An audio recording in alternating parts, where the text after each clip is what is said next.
আমাদের রাইডার সাহেবের ধৈর্য দেখেন। আমি এই পার্সেলটা পাঠিয়েছিলাম 7 তারিখে। একজন রাইডার শুধু তার কাছে পার্সেলটা রাখতে পারবে 3 দিন, এর বেশি তারা রাখতে পারবে না, তাদেরকে ক্যান্সেল করে দিতে হবে, এটাই তাদের নিয়ম।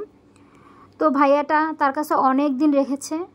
তাকে যখন 9 তারিখে কল দেওয়া হয়েছিল, কাস্টমার ভাইয়া বলছেন সে অফিস থেকে নিবে, বাসা থেকে নিবে না। সে কিন্তু লোকেশন দিয়েছিল বাসারই।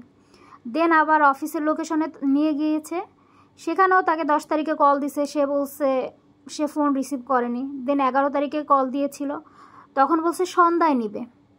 দেন আবার যখন 12 তারিখে কল দিল, সে ফোনটাই রিসিভ করলো না। আমাদের রাইডার ভাইও নাসরবান্দা যে আপনি যেহেতু প্রোডাক্ট অর্ডার করেছেন তাহলে নেবেন না কেন। সে 13 তারিখে দিয়েই ছাড়ছে। তো আমরা কিন্তু অগ্রিম ডেলিভারি চার্জ ছাড়া একটা অর্ডারও কনফার্ম করি না। তো অগ্রিম ডেলিভারি দেওয়ার পরেও এই অবস্থা ভাইয়া বা আপুদের। আর অগ্রিম ডেলিভারি চার্জ ছাড়া অর্ডার কাটলেই কী হয়, আমাদের সাথে প্রতিদিন 4-5টা করে ক্যান্সেল হয়। এজন্য আমরা বাধ্য হয়ে অগ্রিম ডেলিভারি চার্জ নিতে বাধ্য হই।